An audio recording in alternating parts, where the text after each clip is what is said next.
a parent who believes that allowing your teens to drink under your supervision teaches responsible alcohol use?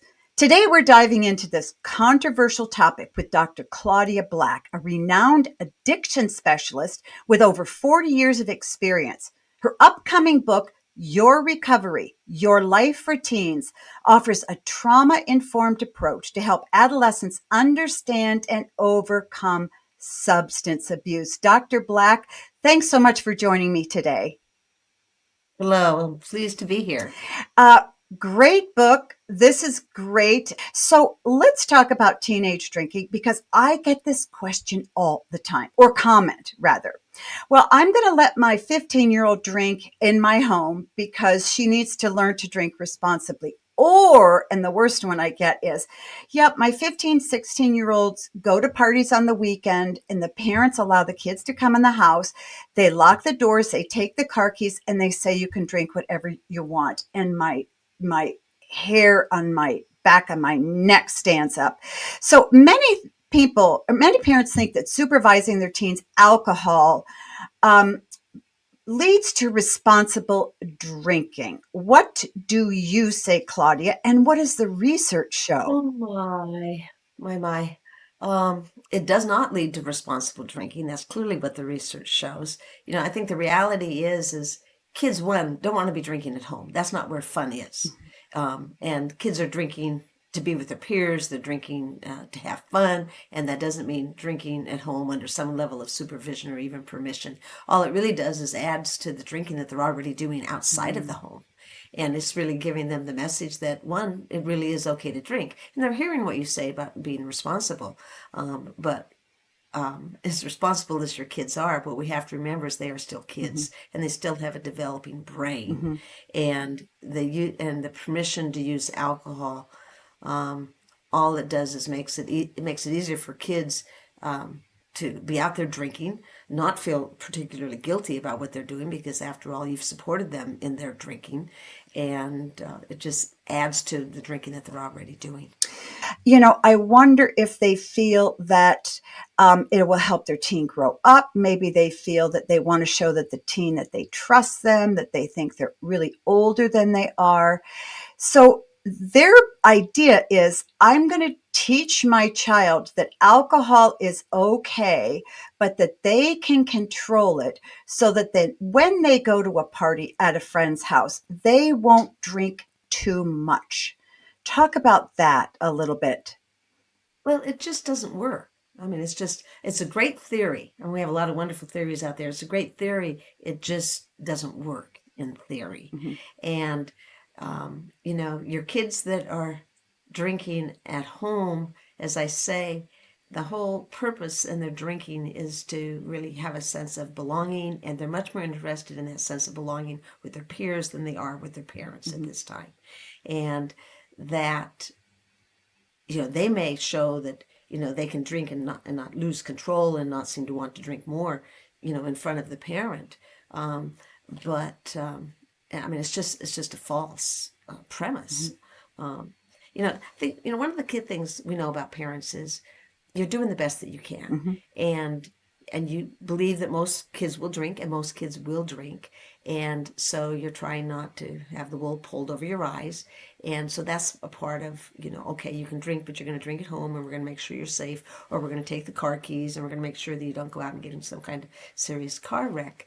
And so on that given night, they may not go out and get in a serious car wreck because somebody's taken their car keys. Mhm. But this isn't going to stop them from the other drinking that they're doing outside of the home.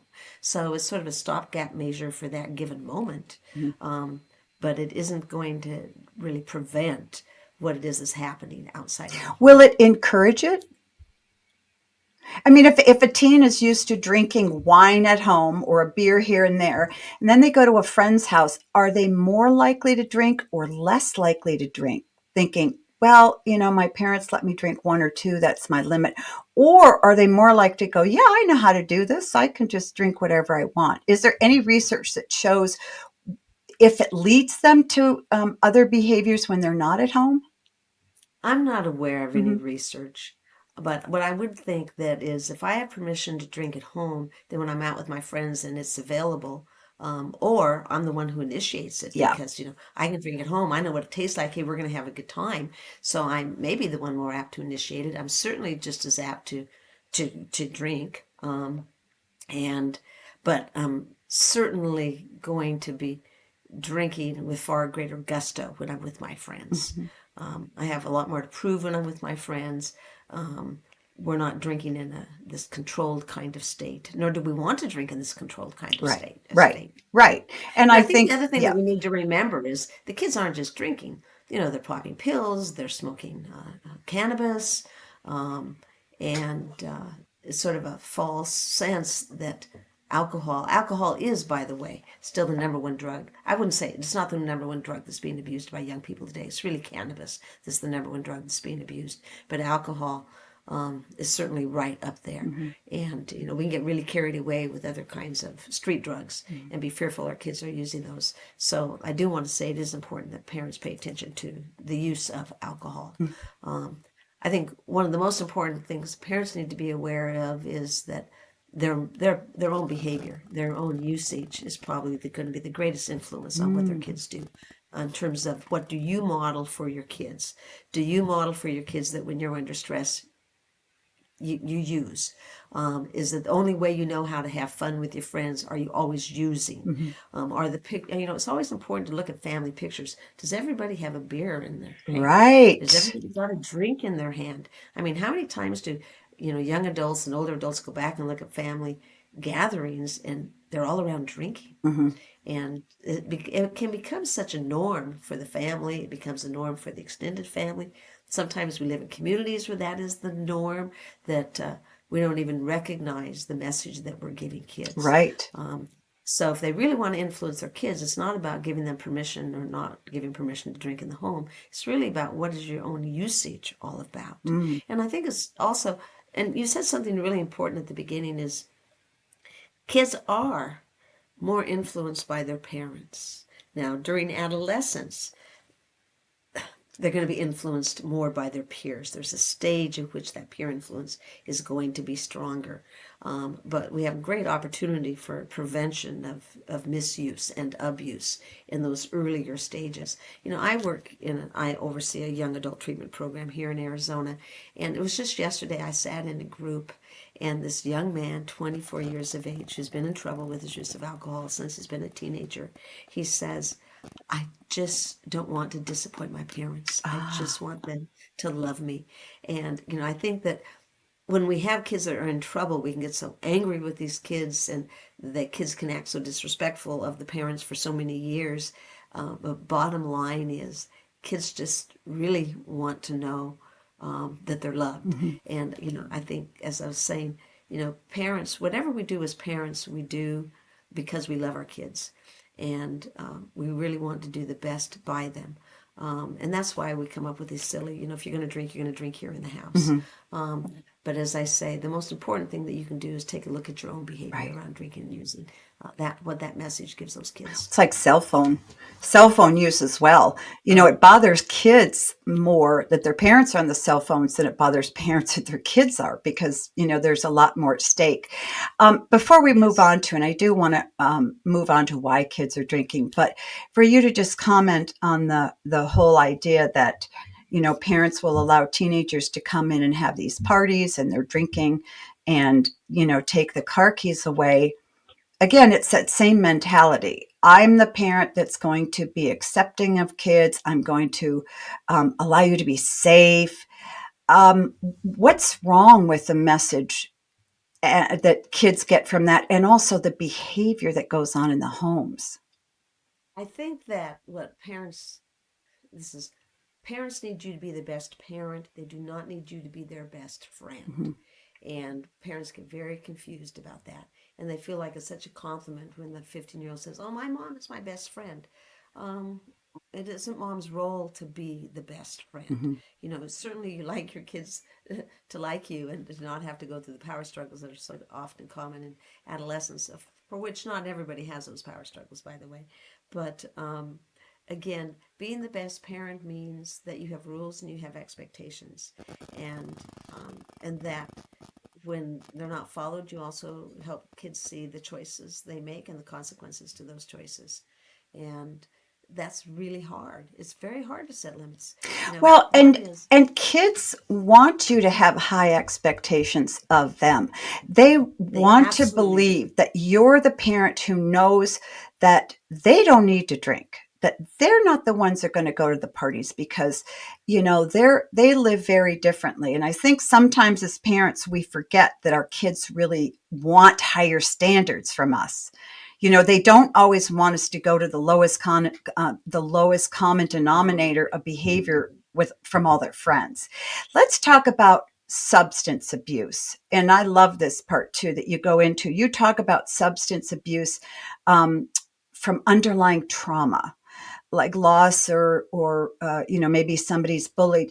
How can a parent identify whether a teen is drinking because of trauma or because of or why? I mean, how can a parent figure out why a teen is drinking? One, I want to go back and say what you just said about expectations is really important. Have high expectations. Kids want you to have those high Mm-hmm. expectations. Figuring out why a kid is drinking, I don't even know if it's important if you know why Okay. they're drinking, um, as much as to recognize, are they getting in trouble with their drinking? Um, are they violating sort of the family rules that we have? Um, in terms of why they're drinking, is kids are drinking because other kids are drinking. Mm-hmm. Kids are drinking because they want to be a part of. And the underlying trauma influences sometimes that I want to be a part of is normal in adolescence. But if I've got some kinds of various forms of trauma that I'm experiencing in my life, I may have a greater hunger for that. Mm-hmm. I may not feel like I have belonged anywhere, and my need to belong is even greater for me than it would be for somebody else. Mm-hmm. Kids are drinking, and using because it looks like it's the fun thing to do, and everybody portrays that. I mean, TV portrays that, or movies portray that, YouTube portrays that, families portray that, and but the kids who ultimately get in trouble, so many of the kids that I work with that get in trouble, why they may have begun to drink for those types of normal reasons, end up getting in trouble because their need to drink was greater. And maybe their need to drink was greater because it became an anesthetizer for them, it became a medicator for them, or it gave them a way in which to be a part of something, and they couldn't do that unless they were under the influence. And those are kids who've been more apt to be subject to bullying. Mm-hmm. Those are kids. By the way, I do want to say that if there is addiction within the family system, substance use addiction in the family system, bullying probably begins at home before it begins in the school Oh. system. We often think of bullying that's taking place out there in the school grounds, but sometimes it actually begins at home before it ever takes place in the What school does system. bullying at home look like? Is it child abuse? Is it yelling? What does it look like at home? Well, the bullying that takes place at home, and again, that usually only takes place if there's some level of impairment or dysfunction already going on in that family system. But it could have to do with absentee parents for a variety of different reasons, and it's on the part of older siblings to younger Mm-hmm. siblings. Um, Recently, I had a boy who his older brothers would dress him up in his sister's clothes, and then they'd put him out on the front porch and lock the door for people Oh. to see him. Um, Oftentimes it's a verbal harassment. Nobody likes you. You're really ugly. Mm-hmm. Um, you're fat, Mm-hmm. with a lot of degradation around that. Sometimes it's more severe. Um, I'm fixing a meal for you and you've misbehaved, so I'm going to punish you. And I have you eating from the doggy dish. You don't get Oh. to sit at the table. I mean, it can be really extreme. Yep. Um, but a lot of bullying is verbal harassment. Yep. And as I say, it's often on the part of older siblings and maybe on the part of somebody even in a parenting Mm-hmm. role. Um, and and then that if you're bullied at home, you're more apt to be bullied at school because you set off those vibes of victimization, which makes it easier for other people to bullies to spot you. And then if you're bullied at school, whether or not you're bullied at home, it follows you home today on the internet. Mm-hmm. But the other trauma I see a lot of unresolved loss and grief with kids. Is there a common common loss or a more frequent loss that they deal with, like divorce or death or something like that? What I'm seeing is a lot of death. Hmm. Um, Divorce doesn't have to be traumatic for kids. Mm-hmm.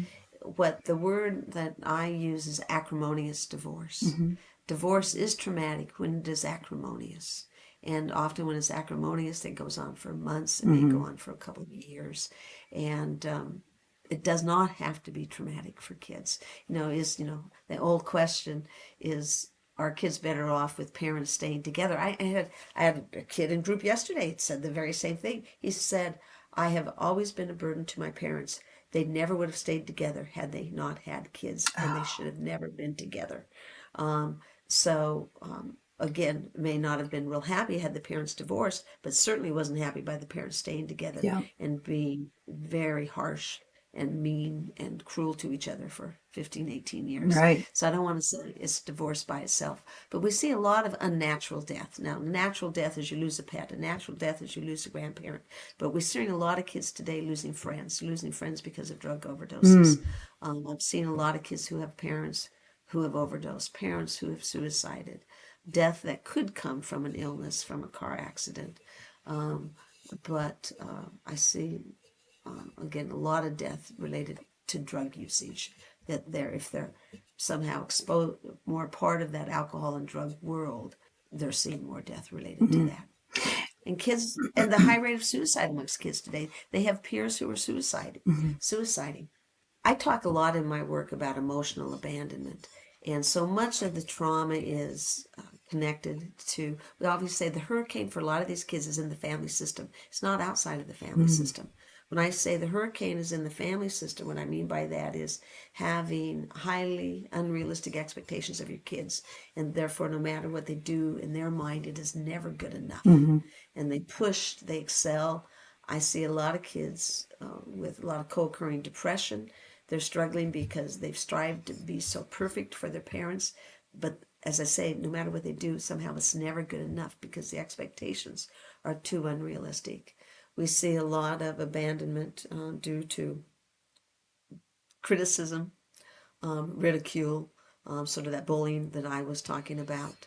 Um, See a lot of abandonment in terms of maybe rejection for who they are in their gender orientation, gender identity, or sexual orientation. Mm-hmm. Um, See abandonment with somehow the needs of everybody else in the family are more important than your needs. Mm-hmm. When it's not okay for me to have needs, when it's not okay for me to make a mistake, when it's not okay for me to have feelings.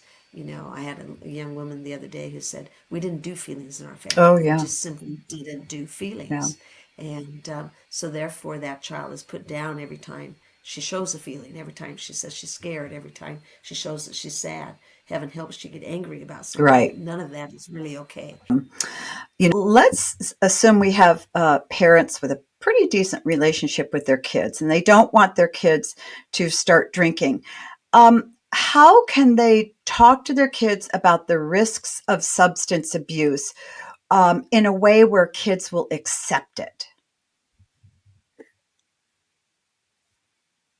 So that's a really loaded question. One, how do you talk to the kids? And two, in a way that they will Yeah, accept it. yeah, yeah. And so one, we don't know whether or not they're going to accept it, Hmm. but there are ways in which you talk to your kids. And that is one, you know that they're going to get a lot of pressure to drink or use. And that I think one of the ways they can talk with kids today is that it's only normal that in adolescence, um, one, you're looking for fun, but there's a lot of ways in which to have fun without having to drink or use. And in their teenage years, because their brain isn't fully formed, Hmm. um, under the use of alcohol or any other kind of drug, they're much more apt to not be able to think through the decisions that they're making. They're much more apt to be impulsive. They're much more apt to be risk taking. And it isn't willful that they're doing this. Mm-hmm. It's literally that the brain isn't fully formed in a way that they can think through the consequences of their behavior. Mm-hmm. So that in fact they're better off not using it all versus to take the risk of somehow, of course, I'm going to stay in my adult mind. I'm going to, I'm going to be able to think through the consequences. One of the exercises, that I do in your recovery, your life is under the influence is just that. Did you find yourself doing things that you didn't really anticipate doing? Mm-hmm. Did you find things that you wouldn't have done had you not been under the influence? And I do think that today kids are sophisticated enough that they almost like that brain science concept. Mm-hmm. I always say, who was in charge today? Was your limbic system in charge? That's your reactive part of your brain. That's your fiery part of your brain. That's your brain that says, I want more. Mm-hmm. I'm looking, for the excitement in my life. Or is it that, what we call the PFS, the prefrontal cortex, the part of the brain that helps you reason? Let kids know that they're smart. Mm-hmm. That they can be very responsible.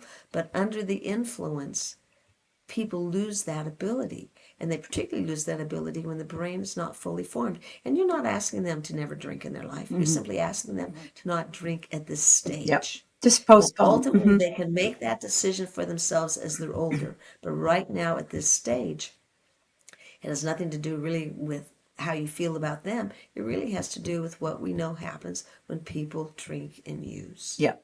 And the other thing I think parents really need to do is get kids involved in those kinds of activities that are exciting for them. Have some level of newness and novelty. Kids love novelty.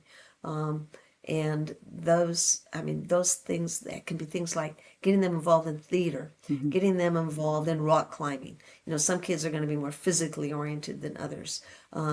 But that's why I say from rock climbing and the physical activities, maybe to some kind of theater, maybe some kind of drawing.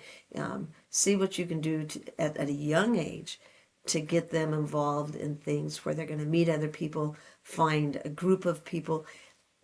Kids need community, Mm-hmm. and we get community with family, but in their teenage years they need community with their peers.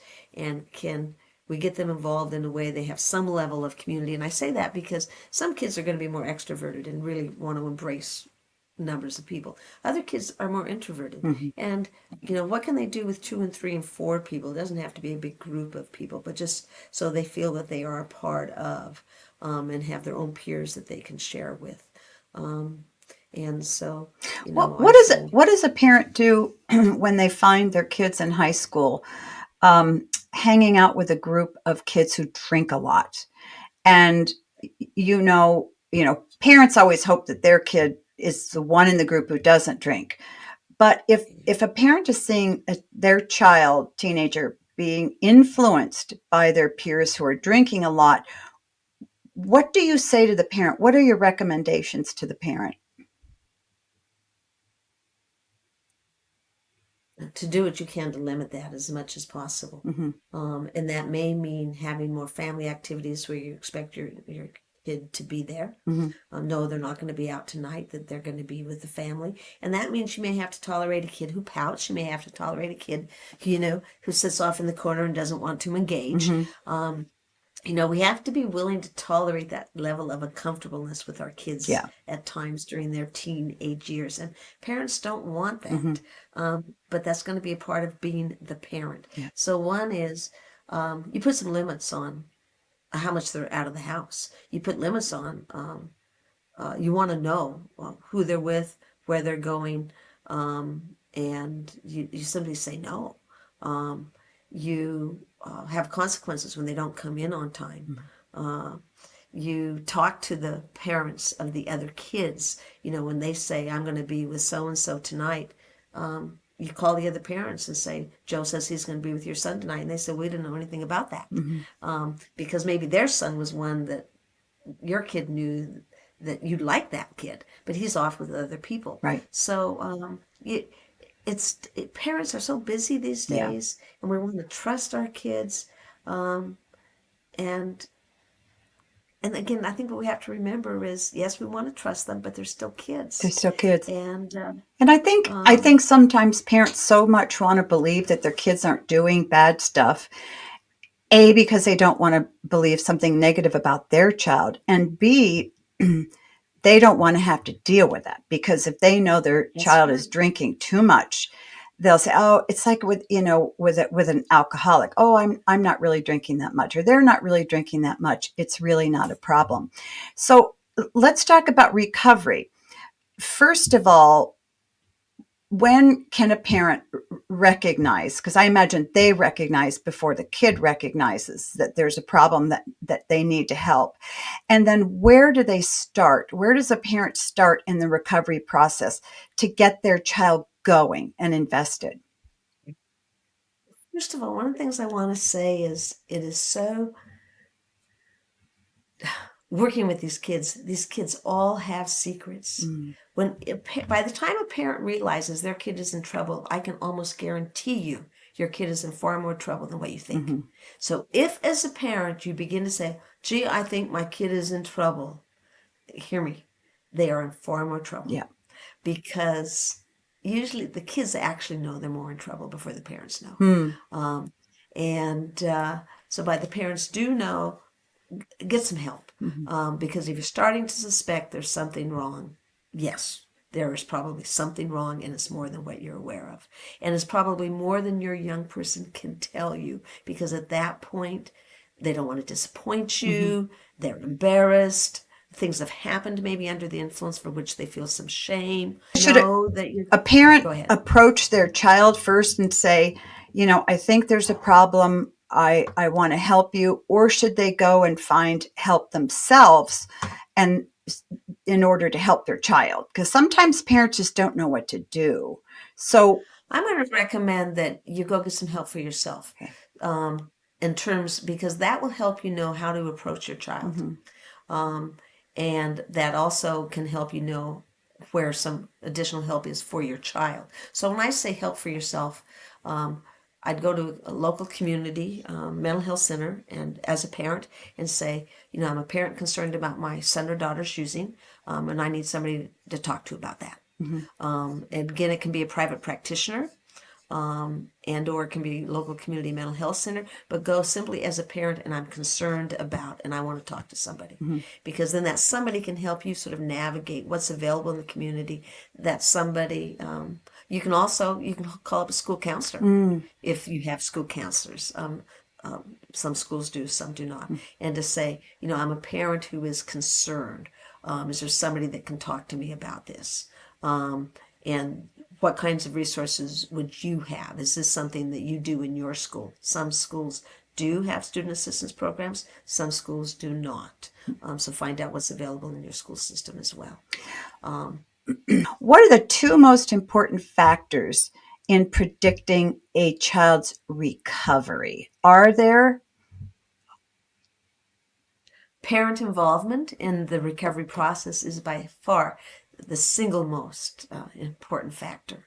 I always say parents are going to be that child's greatest support system, or they're going to be that child's greatest saboteur. Mm-hmm. Um, and the parents getting involved in what we call their own recovery process, to sort of take a look at their own minimization, their own rationalization, their own engagement in enabling, they're not wanting to set appropriate limits, etc., is what their recovery process is often about. Mm-hmm. And then sometimes their own issues that get in the way of attending to that, their fear of rejection, their need for approval, that kind of thing. Yeah. And so when we talk about the question was the two most significant factors to influence recovery. Mm-hmm. Was that what the Yes. question Yes. was? Okay. And I think what kids need community in recovery, and that's really hard in this age group. They need to find other kids who aren't using, and there are resources. Your young person's recovery groups in most communities today through online. There's much more access to young people who are also in recovery, coming together, having a good time, in real time in their communities, finding a way in which to engage with each other, and or online finding ways in which to engage with each other. So I think finding a community of support, amongst their peers is going to be really critical, but family support and family recovery is going to be really critical. It can get messy. It sounds like, it can get messy because, again, when you involve parents in the recovery of their child, pushes a lot of buttons, and it can bring out, a lot of their own stuff. We only have a couple of minutes left, and I just want to talk about prevention, because I think a lot of parents will listen and go, gosh, this is pretty scary stuff. Yes, it is. And they need to take drinking very, very seriously. It's not, just a fun activity on weekends for kids. It should never be. But talk about some proactive steps that parents can take to help prevent drinking at an early age with their kids, beyond just communicating well and having an open relationship with their kids. This is very interesting, but the research is clearly there. Healthy rituals within the family system are really important. All families have rituals. Some families' rituals are not particularly healthy, but healthy family rituals. One of the single most important things you can do with your kids is sit and eat with your kids. And as simple as it sounds, in today's world, how many times a week are we sitting down as a family and truly having dinner together? Mm-hmm. How many times are we sitting down with any kind of connection to family members and having some kind of breakfast together? Yeah. Even if it's toast in the morning and juice, are people grabbing things and running? Even dinner time is often like that. People are having dinner in shifts because of all the activities of the different kids and the different parents. But one of the single most important things you can do is have healthy rituals, and particularly rituals around mealtime. When I say mealtime, part of what that does, when people come together and sit and eat and can just, process their day or be together, it says that we have a sense of community as a family, that we have a sense of pride in who we are as a family, that we have a sense of, it's nice to belong to this unit as a family. Yeah. And now other kinds of healthy rituals is, how do people say goodnight in their house? Do people just sort of disappear one after a time and, pretty soon everybody's in bed sleeping? Or is there some kind of, when the kids go to bed, does mom pop in and make a point of saying goodnight to everybody? Does dad? Is there some kind of, saying goodnight, in the living room before people depart? Or as I say, do people just sort of disappear? I really want to say the whole use of screens and technology is greatly interfering with the disruption of family connection. It's causing the disruption of connection with everybody, their peers as well as family. But turn those screens off. Get those screens out of the bedroom. Get those screens off at a certain time every night. Get those screens out of the meal times.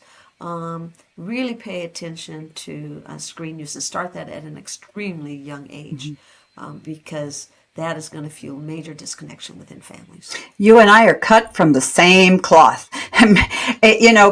because I believe we've listened to so many kids, and we've listened to so many parents and seen so much. And when you can see the answer right in front of you, and you desperately try to communicate it to parents, many parents are like, yeah, that's for most kids, but not my kid. My guest has been Dr. Claudia Black. She is a renowned addiction specialist. Her book, Your Recovery, Your Life Routines, is a must read. Claudia, this has been so insightful and so helpful and encouraging for me as one who cares so much about teenagers. And I know it's going to be a lot of help for parents. Thanks so much for joining me today. Thank you. Thank you for the work that you do. I appreciate it. And bless you all.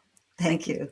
Many professionals invest in an executive coach for personal development and a trainer for physical fitness. Now you can hire me, a best-selling author and expert coach, to help you raise great kids.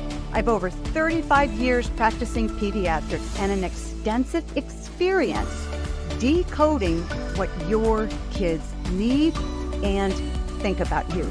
I've helped countless parents just like you. You can talk directly with me through private or group coaching. I'll listen and provide a customized plan to help you be the best dad you can be. Sign up now through the link in the episode notes. Your kids are counting on you. Let's make your family's future brighter together.